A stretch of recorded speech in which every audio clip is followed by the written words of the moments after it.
Kumusta kayo mga padreng at welcome back na naman sa ating channel Dayo from Samal Bataan, Palili. Shout out sa toda ng Palili. Ang issue ng motor ni Boss Barako 2 ay hard starting ba sa umaga? So napakakulit daw paanda rin, pero pag mainit okay na. Pero ang rini-request mo yung madaling paanda rin, lalo na sa umaga, para bang naglulunod, ganon. O para daw naglulunod. Step by step, ituturo ko sa inyo paano solusyonan yung ganyang klase ng sakit ng motor. So ang gagawin natin dyan ay tune-up. So pag sinabing tune-up, hindi po yan adjustment lang ng barbula.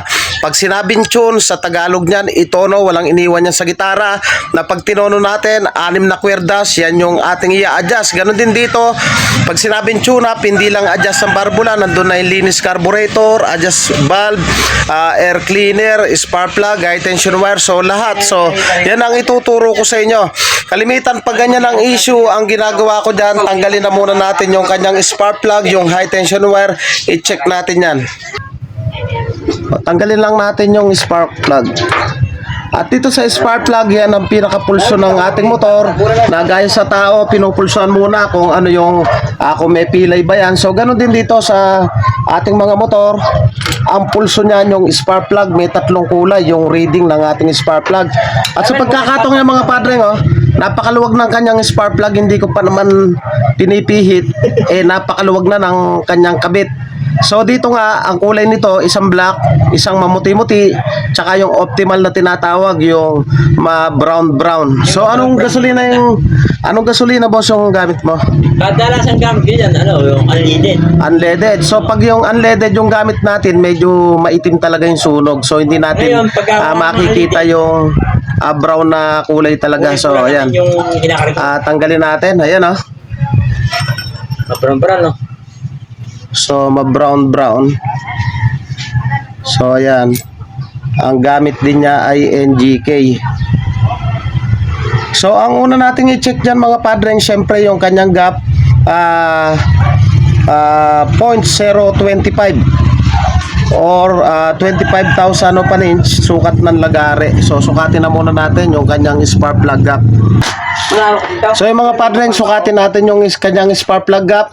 At sa pagkakatong yan, may siwang na siya sa ibabaw. Tuktukan lang natin ng bagya, dahil ito talaga yung eksaktong clearance ng ating spark plug. So linisin natin yan. So ito na yung kanyang spark plug. Isunod naman natin yung kanyang high tension wire. I-check natin kung corrosion. So tanggalin lang natin to. So sa pagkakatong yan, hindi corrosion. So pwede na nating ibalik. Dayo from Palili, Samal Bataan.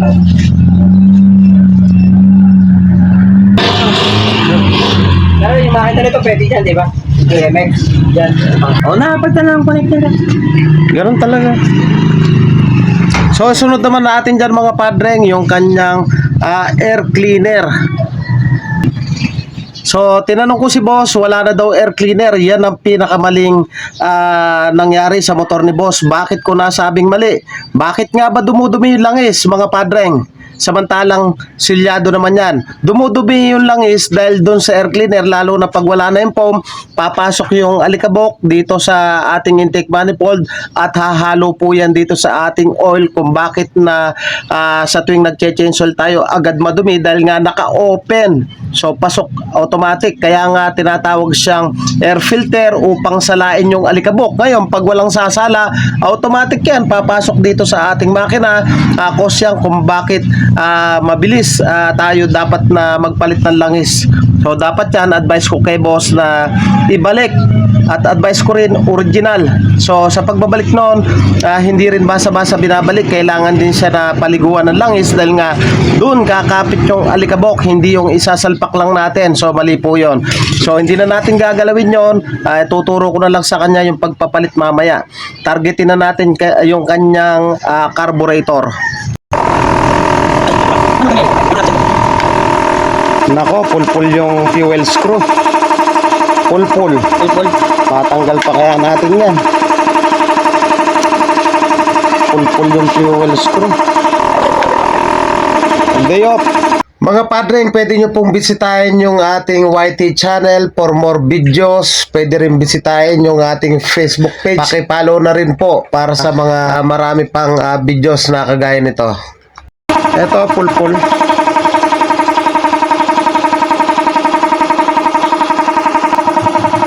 So dito mga padreng, napaka-importante para madali natin mapa-andar yung ating mga barako once na nakatono tong kanyang fuel screw, at sa pagkakataong yan, stock up at pulpul na. So hindi na natin mapihit, pero may isa pang remedyo dyan, bibiyakin natin dito para mahugot natin yan. Napaka-importante na maitono natin yan para maging maayos yung andar, lalo na sa umaga. So bibiyakin ko muna rito. So hindi ko na siya mabibilang dahil nga gawa ng pagbibilangin pa natin yung ganyan na stack up, mapuputol lang dito. Pag naputol yan, yari na tayo at napakahirap nang tanggalin. Kaya to, wag na natin bilangin, itotono na lang natin kagad, biyakin na muna natin dito para mailabas natin. Performance kaya pinanakot. So yung mga padreng, biniyak ko na, tapos pinatakan ko lang siya dahil mainit yung ating brake fluid. So try natin pihitin. Dapat kasi to mailabas natin. So ayan ah. So hindi ko na binilang kung ano yung naka-install. So nandito yung issue ng motor ni boss kung bakit nag-hard starting, dahil nga wala na sa tono yung kanyang carburetor. O yan, nalabas na natin. At dito sa kanyang fuel screw, may spring, may washer, at napaka-importante yung kanyang o-ring. So siya yung naglalak para walang singaw. So yan ang mga alamin natin. So sana hindi pa durog yung kanyang o-ring. Nakakabili mo yan. So yan o. Nailabas na natin. Tapos patakan uli natin ng brake fluid. Tapos sungkitin natin yung washer, spring, tsaka yung kanyang o-ring. Hugutin natin, check natin. Yung natanggal naman oh. Lumambot siya sa brake fluid. Oh, shout out kay Sir Raddy Flores ng Palili sa Malbataan. So tanggalin natin to. Yan.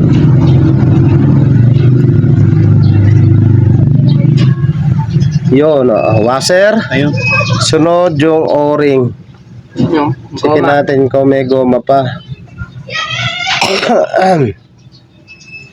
O, tanggalin lang natin yung goma. Diba? May goma pa ba?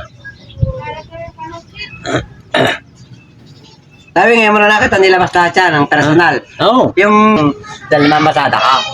So ito yung kanyang o-ring ah. So yan. So linisin natin yung kanyang carburetor. Sumarait.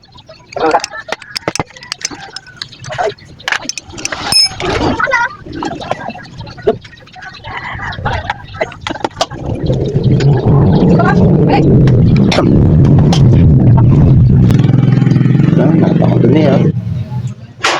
Madumi. Madumi. Mga padreng, kung nais nyo magpagawa at taga-Bataan lamang po kayo, pwede po kayong sumadya dito sa ating shop, at dito lamang yan sa Pulo, Hermosa, Bataan, at tabing tulay lang po tayo mismo. Pwede nyo rin akong kontakin sa aking Facebook page, Padreng Eli Motovlog Official, para mapag-usapan natin o ma-schedule natin ang inyong mga motor.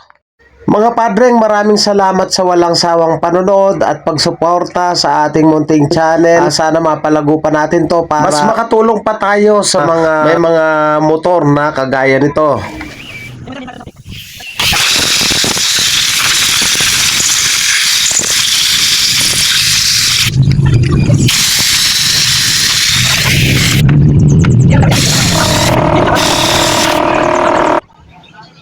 So ito na mga padreng, napaka-importante na yung jetting, malinis po yan. Yung malit dito na jet, ang tawag po dyan slow jet, na kung saan kapag naka-idle, so siya yung nagtatrabaho, kaya pag barado yung ating slow jet, so hard starting, namamatay. So ito yon, slow jet. Pag barado ito, hard starting, walang minor. So pasok lang natin ng ganyan, wala naman timing yan.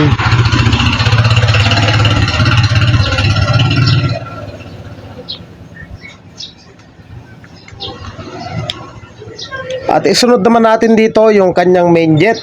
Ang main jet, kapag naka high rev tayo, dun na dumadaan yung gasolina.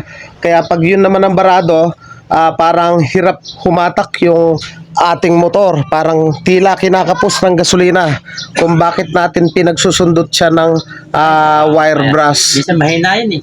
So, eto. Wala yung lakas niya. So, pansinin nyo, yan o, yung pinakabutas na yan, sinundot ko ng wire brush. Minsan kasi, tumitining yung gasolina dyan. Once po yan na lumit yung butas, yun na yung time na parang hirap na siya bumatak. Hirap na siyang So, kabit natin yan. Ipitan lang natin yan ng plies. Okay? At isunod naman natin yung fuel screw. Ito kalimitan ng issue kung bakit nag-hard starting. So may butas po yan sa loob. So ito yung ating fuel screw. May spring, washer, at o-ring. So ang diskarte ko dito, linalagyan ko lang ng kaunting grasa. Once kasi na walang grasa yan at maganit, once na pinasok natin yan, masisira lang yung o-ring. Kaya dapat may kaunting grasa yan. So ipasok natin dito. Once na ipasok natin to dito, dapat yan lalabas dito yung pinakakarayom. Once kasi na hindi lumabas yan, ibang bilang yung gagawin natin. Once na lumabas yan, 3.5. Pag hindi lumabas, ay 2.5. So try natin.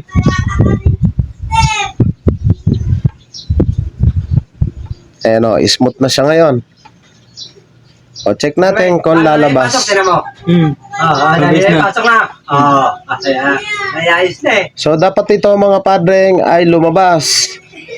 Pero sabi ko nga sa inyo, hindi lagi 3.5. So, wag tayong sumunod sa 3.5. Ayan o. At sa pagkakataong yan mga padreng, ayan o, lumusot na siya. So, hindi lang ganong makita sa camera.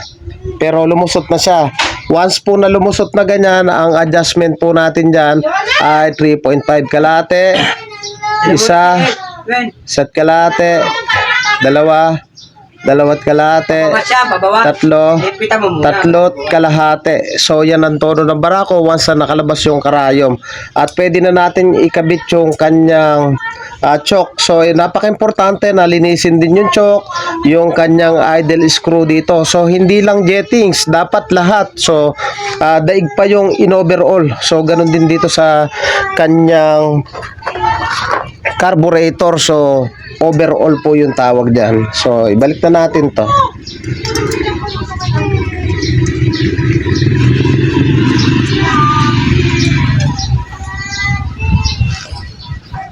Saka pitin natin siya ng 14. So sakto ang higpit lang. Okay? At isunod naman natin yung kanyang float valve. So ito yung kanyang float valve. Ayan. Float valve, hindi jet. Hindi ba jet? Float valve tawag dyan. So ito yung kanyang floater. So yung tinutulak niya, yun ang barbula, float valve. So itong float valve may tamang level din po yan. Once po yan na nakaangat, konti yung deliver ng gas. So yun na yung tila kinakapos din. So yan ang mga i-check natin dito sa carburetor ni boss. So marami na daw tumitira nito pero hindi nila maitono ng maganda. Dahil nga dun sa fuel screw na hindi nila matanggal. So check natin yung level.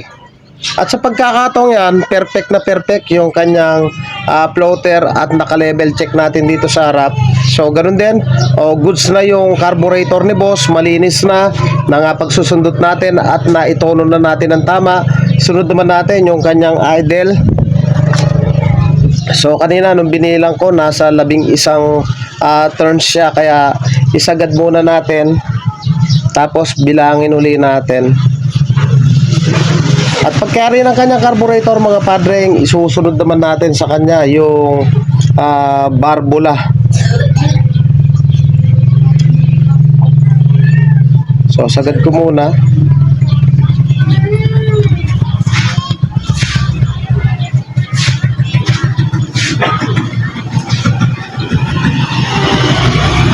So okay na muna dyan. Balik na natin yung kanyang cover.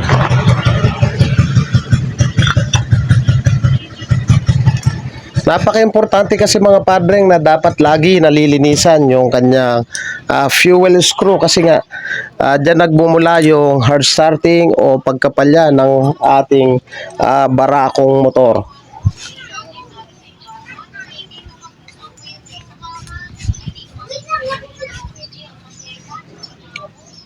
So, yung ganyang mga diskarte mga padre, ang tawag ko dyan ay tune-up. So, hindi lamang adjustment ng barbula. Sa salitang tune, itono. So, yan ang ibig sabihin yan. So, hindi natin maitotono ng adjust lang natin ang barbula. So, damay-damay yan. So, ang nakita ko lang mali dito, yung air cleaner ni boss, wala na daw laman.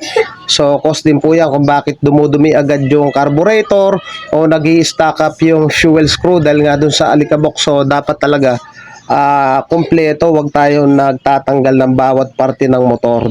Di bali ngang magdagdag, wag lang magbabawas. So ito, pwede nang ibalik yan.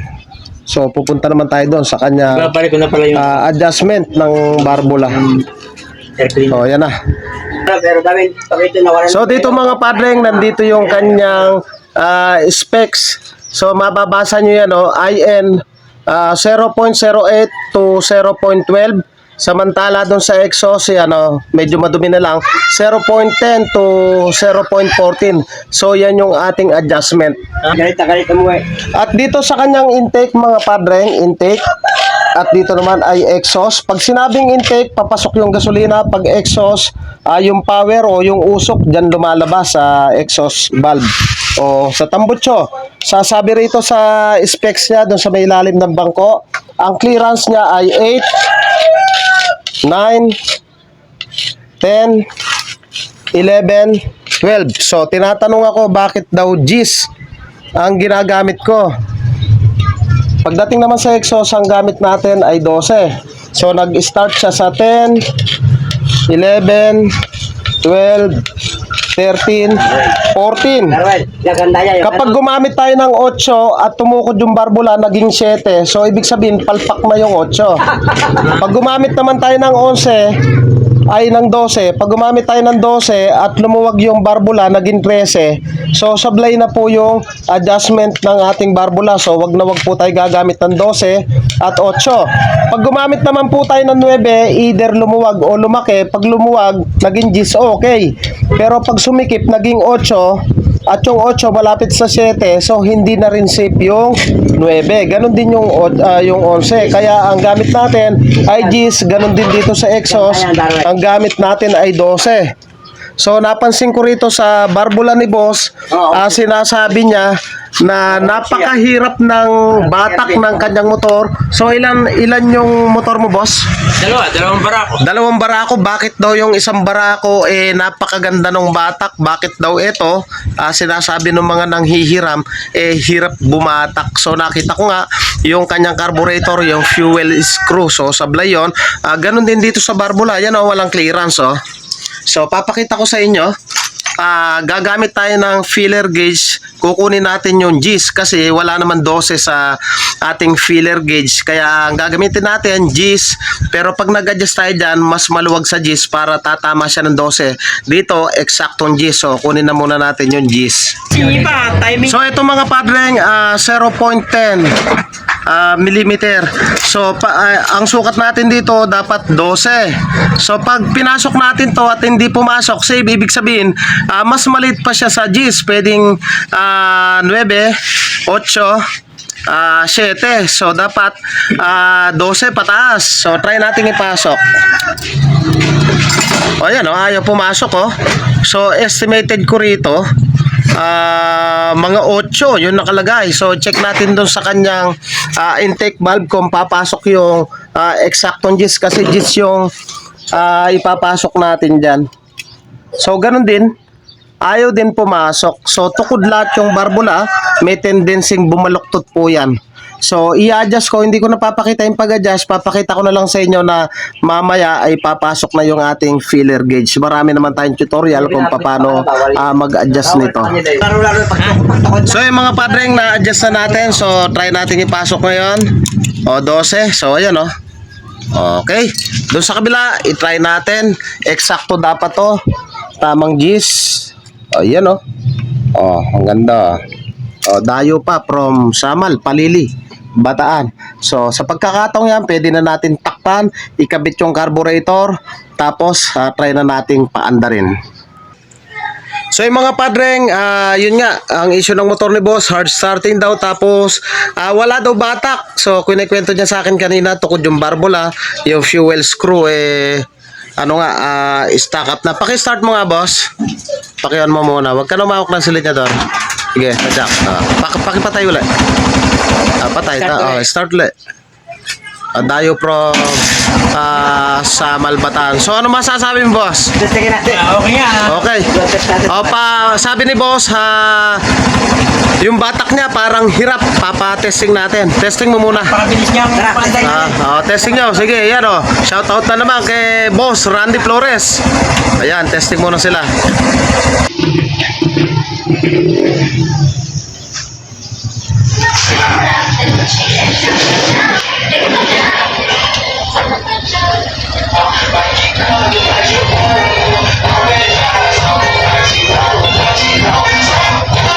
Dati ba ganyan? Ganyan natin ba? Hindi, mayroon. Medyo makapalibot niya. So ayan na, nag-testing na sila. I-start mo nga. Uy, parang hangin lang O anong pakiramdam boss? May pagbabago ba? Oo, tsaka bumunti hatak niya. Gumanda yung atak paano tukod yung barbola? So dayo pa from sa Malbatan. Mga padreng, kung nagustuhan mo yung ganitong tutorial at bago ka pa lang sa akin channel, huwag niyo pong kalimutan na paki-like, paki-subscribe at paki-hit na rin po yung notification bell para updated po kayo sa mga videos na kagaya nito. Thank you po sa inyo. God bless at mabuhay po kayo.